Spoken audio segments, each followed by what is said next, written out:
Hello guys, I'm Ehimwenma Jane. Welcome to my YouTube channel. Enjoy yourself and stay tuned. Bye.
Baby.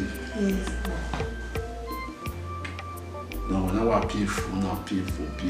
I don't want painful. I'm good, we are painful. Yeah, you were you the deal.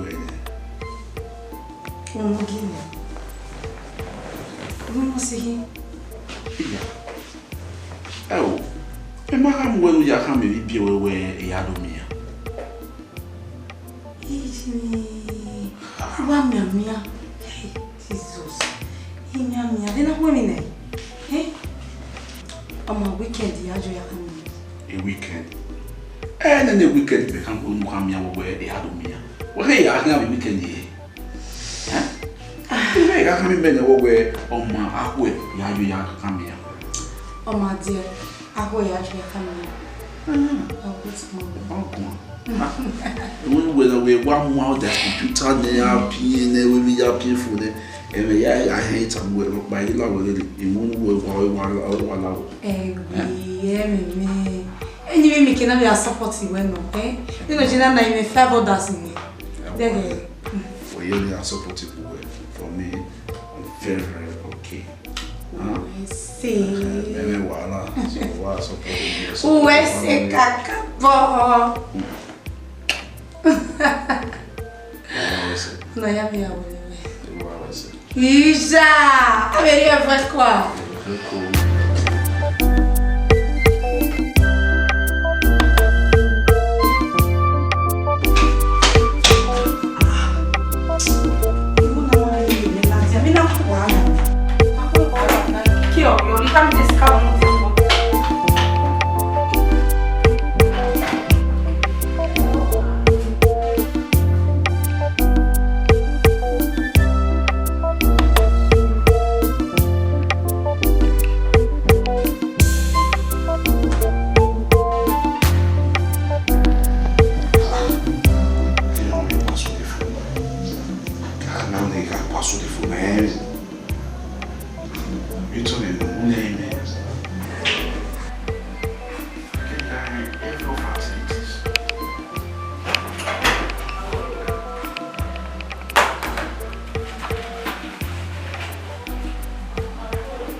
Just come and be you and go out there and get you up on her.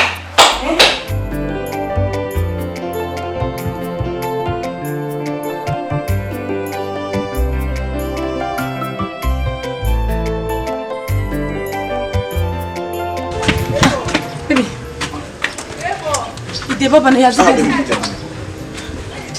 yeah, we're based. That's what my parents he noticing when you have time with him in the kitchen. Mama pass with the phone. Mama walk by my way. Oh, I go below. I'm not making one pass with the phone. Every young lady no concern you. What can you? Ah, baby. Mommy, where he can't deliver goods no one, he day in haste. My can wait one would be my family. You need it will be another. Yeah, we'll market case. But making a begging me when you get time. Oh, be acting. I'll be no way we are no way make a friend. Eh, anyway, so I can hear me. I don't hear. Eh? I'll be too moving, me. You may know, or my name, Hamawi.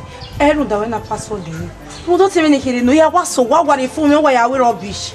What's in a password there? Eh? Oh, my work, I will your super banner in mail way. That will nothing. Oh, I don't want it. Eh? Now, a password phone. Wow, so what? My password is small or 20 life phone. But what he may walk every young lady. Okay, can you guy?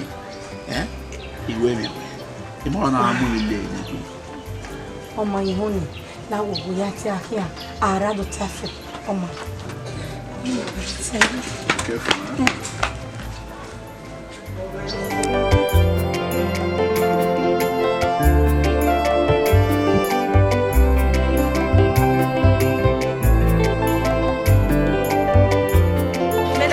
Okay.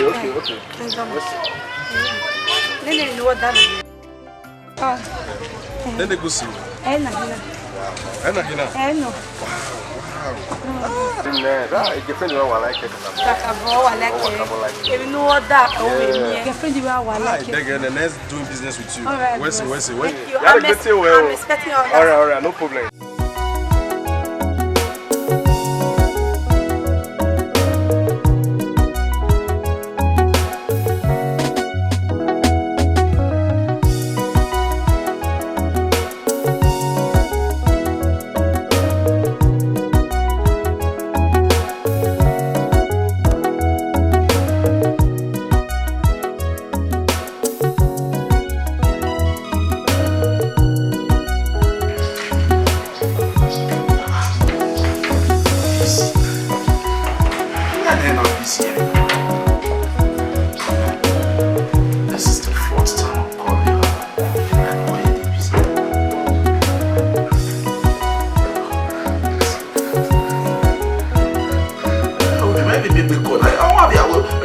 International call or time.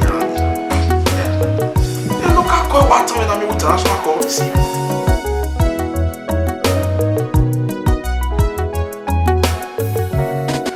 There's something about this girl. I'm not trusting her.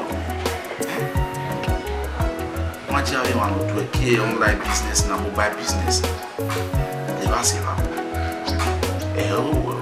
we'll back here. We'll be by.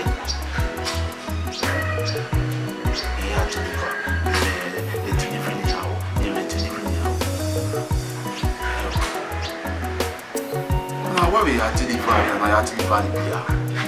It's all we delivering, baby.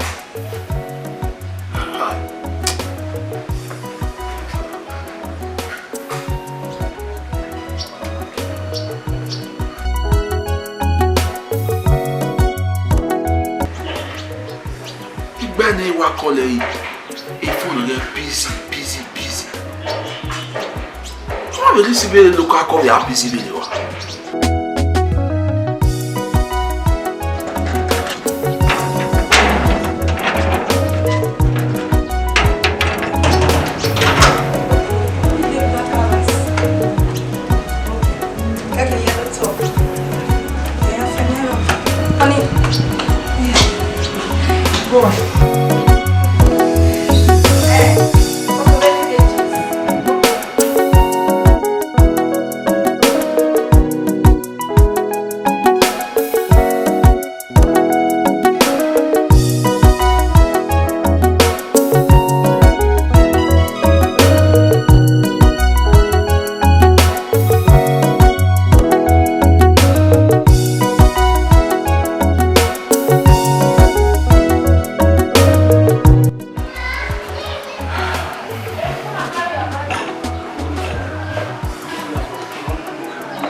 Oh, the written. Oh yeah. Oh yes. Encouraging, yeah.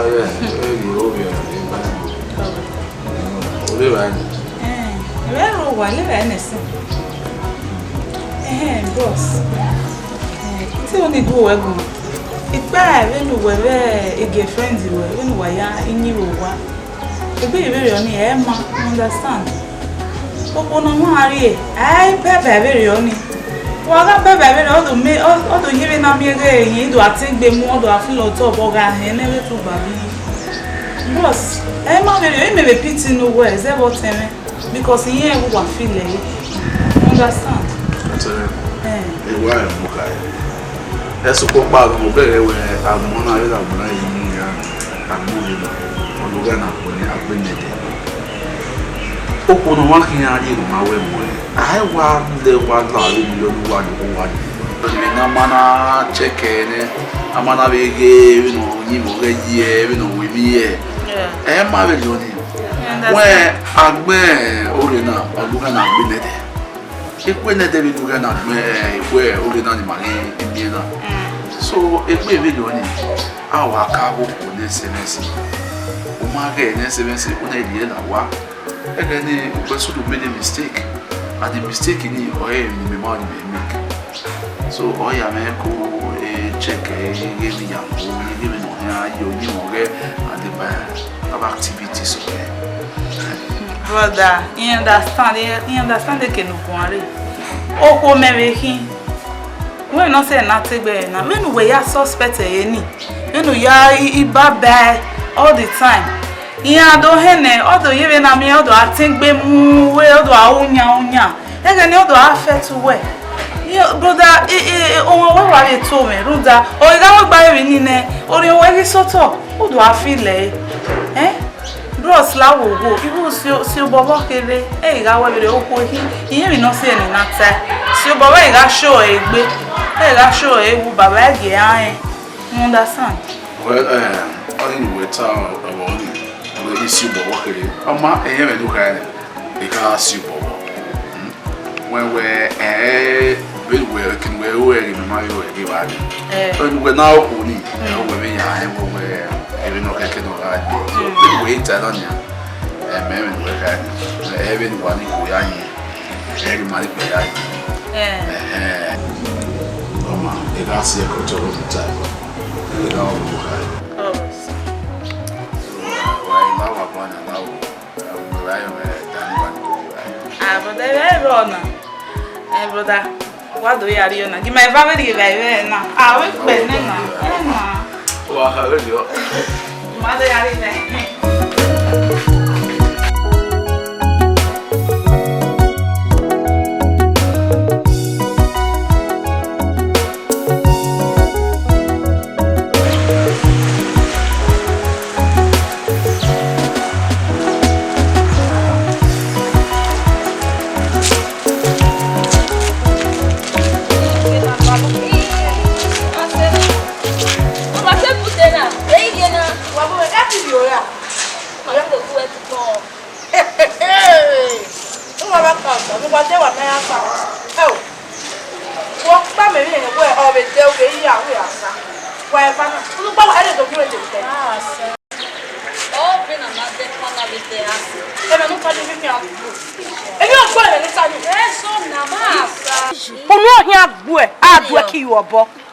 La osse menu gaze yin adela la ike di etita lo la ni se even tamia ne si da you wa honya we ya na ma we ma de ti ma mu go gwe na nya o la jo ene la o mi ja yo mo ne ni goji ya mu ja yo ya ga sa na de no we di fun e wo mo wa ma adeyin mu tani la da ku ba sa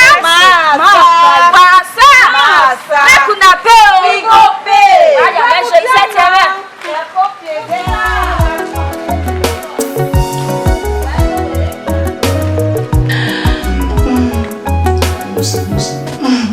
ya wa mi we ya ko ya wa se mo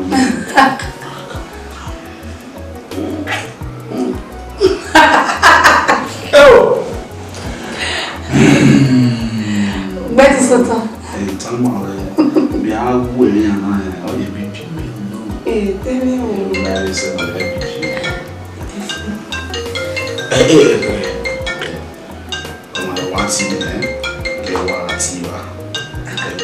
I think it got allow me place it on down with a movie sweet moment morning. Where you get business in Baby, come on, say a business here. A business is there. It's a business, okay? Boy, you go no money and tell me, boy, here. No, that one a business me up. Worry, your money for you. You go now, don't worry, I will double it. You don't worry because.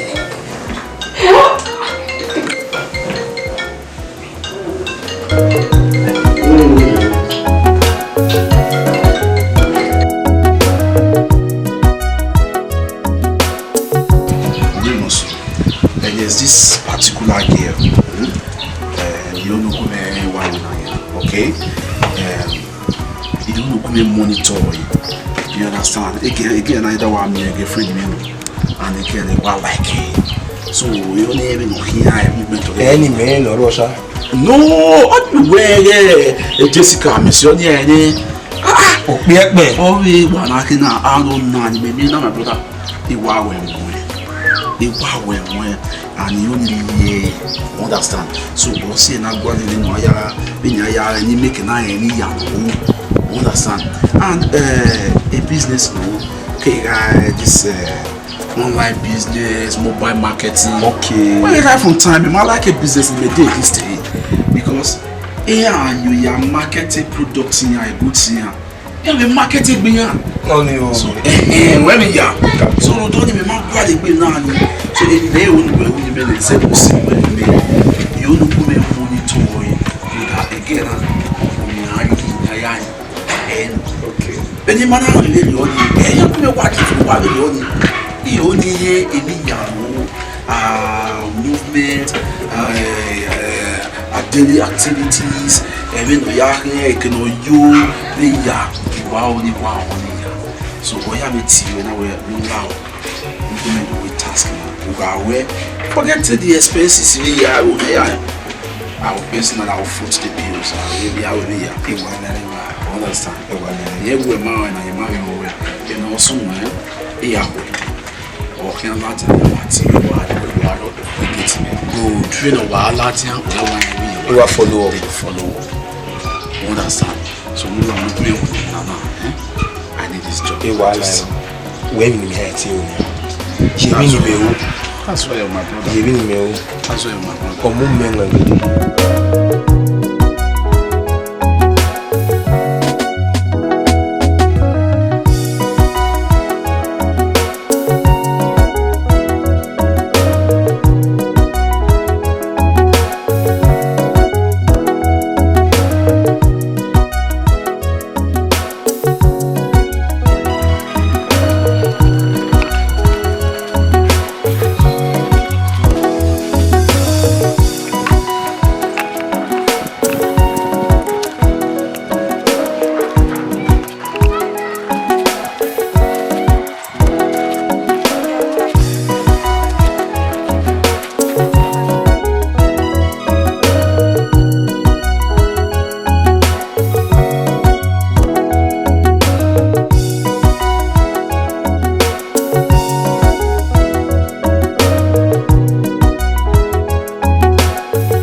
really the more one to tell me work with you.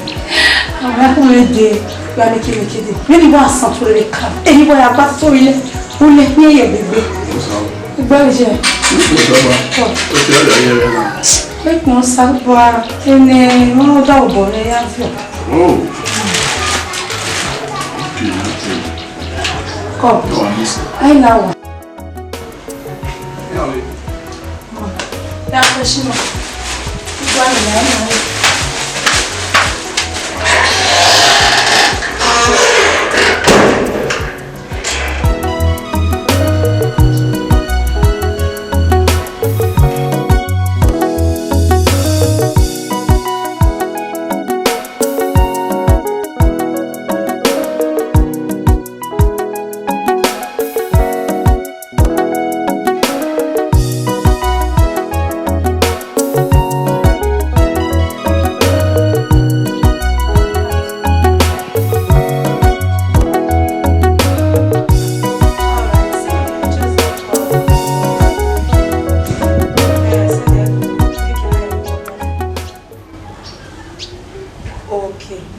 as soon as what die, they don't pay into my account. I'll deliver it.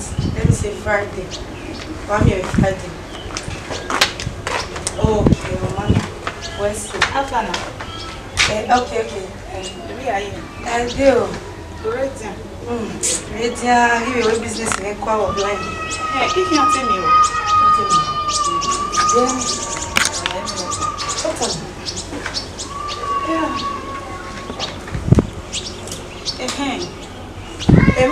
we got tell me because in Belgium, we have to defend us.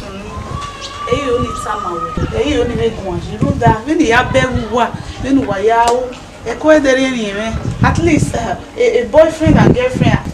So, I'm not going to one year.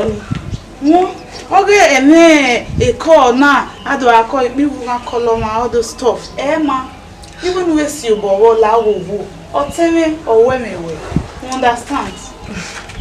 Yes. I might believe you what baby. When I business in me, well, like business in me. Anybody can call me to other things now. Moreover, you ain't depending on your boyfriend forever. Even though you put our bonus, I make bonus. If your boy, maybe you so now, mommy go here, me. Even you go me. You follow up with things. You understand? That's my understand. Oh, maybe he. One, or tell me, or maybe no, ya way me.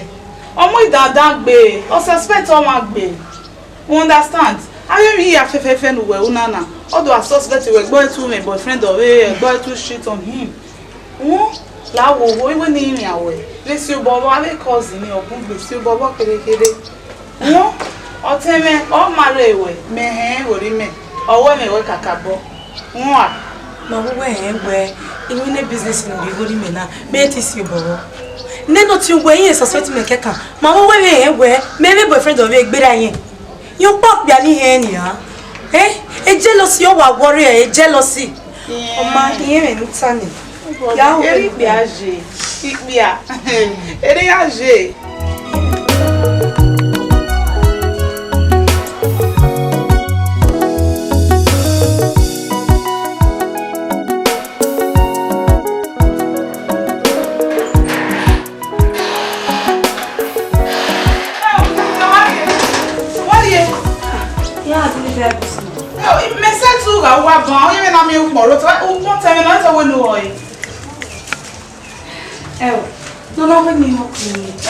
no, when you're cleaning. A washing machine, oh, no, where are you going away? A washing machine, I was the one you okay, my head to where you're in. If it's a delivery, oh, no, when I with you, I'll not be a she say, oh, more you way. One else one with a guy, a master. We boyfriend do well. Maybe do I up on Lily. Hey, Ekhoe have you money no Yahweh. Yahweh, no, that he has said to me son Lily. Well, when you're telling me, one cake no heaven no me son Lily. Yes.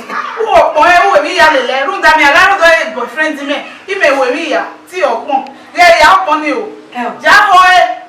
Yes. We know when you're twin. What wanted do I when you're twin? So, amen. You understand? Gay. Itamawe. Ege na ndo sieza ni mawe. Ege no siezo. Boru pona onai. Ama gbe no gbegbe wa. Dey friend otun e. Only know when you won ki o ya. E ma ta dey. Itamawe. Ya ho poni. Okay. Ona mi ya fefefe nu. O se no teme na mu dada no ma le we ni ha. Yes. Oh, when me say delivering here work na ni a botun la wo we gena ni do season in my va. E je do season in my va la wo go. Le ni tama o wa season. O season. Ya o kon si a wa ipa na o se me do kama ni. La yesi le. La re wo ya o kon. Wa ri re. Ya ho na. Ile ke gba mi na o. Me we see go le. Yes. Me we yo boss. Ilo bubale. Afi amero. O. Okay, o here pa video. Tupa, o ma wa do wa mi o. Wa e pa wa do wa.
I tell you why I be book and fool when I do wow. Who are shot, who sweater, you were at Washington.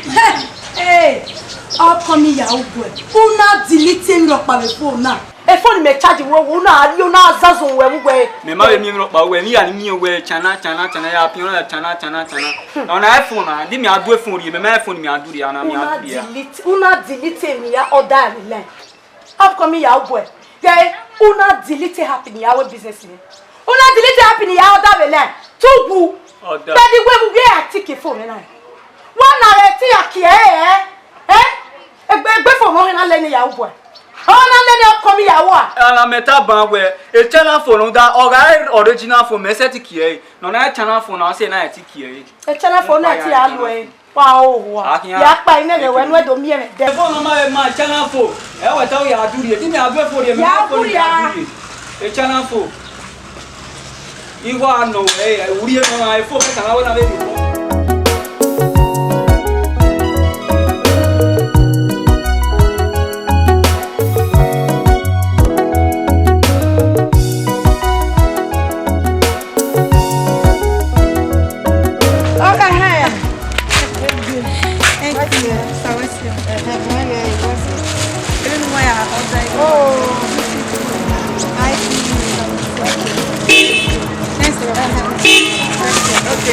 Okay, you probably are down. Okay.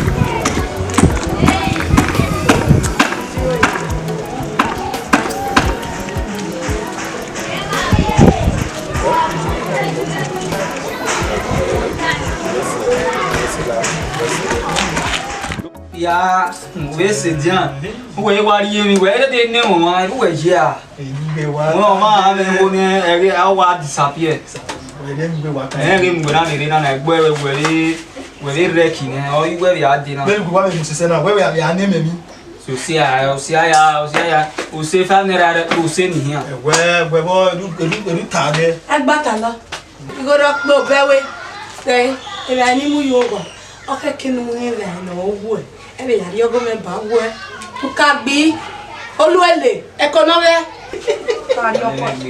eru wa mo ma gboto o se me to to na wa teme bai eri we wa ni bai wa isaloboa kwari bai ni kwari bai afana elefu ni bai o je ke wo ni ogo no ti da mata na pate ni okay we me le tare na o se na wa e we wa ni na me pa mo sa Sagi. Oh yeah. Akoyo. La Erowa. Oda wala jana, oda wala jana baba na we magbere agude. Yo do ke du gbere agude na, nda my say 5 minutes ban yi pa. Ure mani. Ma no sun no bare ati e no bare ejo. Wa ge network no na, phone ge wa din da pa. O pa ro me be network no. Odo ahina ore kama wuse. Ya wa tama. Ko boda. Domo. Akoyo. Oyi mengu. Ni wa soft ni. Ete aso pana na wa do fi wo ye ni mo so.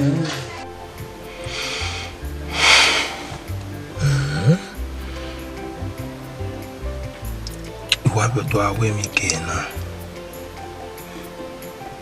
Iboku ni oniri ohu ni awon me sota igboyi wanahin ogi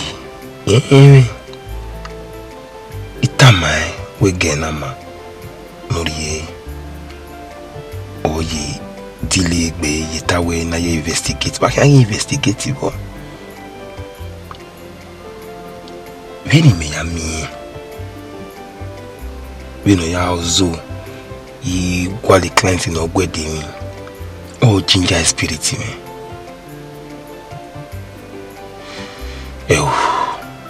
emi no ma me kwe o na ni Only ebi yawo movement daily activities no ya ke no yo le ya wa oni ya so oya me ti we na we now we go do we task now we forget the expenses we ya our personal our foot the bills we are people understand yeah we ma na ma we and also man okay I'm not go train a while Latin we are follow understand so we are looking with Nana I need this job when we hurt you ona mi agwani ya osimi adomego na ori mewi mi ando so azo se mi no gba